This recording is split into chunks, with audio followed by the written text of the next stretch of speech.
Mamagitan ng wika ng panalangin at daing na may pagpapasalamat, ipakilala ninyo ang inyong mga kahilingan sa Diyos at ang kapayapaan ng Diyos na hindi masayod ng pag-iisip ay mag-iingat sa inyong mga puso at sa inyong pag-iisip kay Kristo Jesus. Kita nyo? Yung kapayapaan, lalo na pagka ikaw ay matanda na.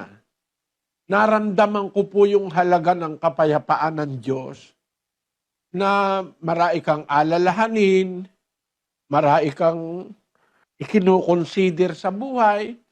Pero kung meron kang nadadaingan Diyos, iba po yung meron kang Diyos, mga kapatid, na kinikilala. Meron kang Diyos na kinaglilingkuran. Malalapitan mo sa panahon ng pangangailangan gaya nung sinasabi sa Ebreo.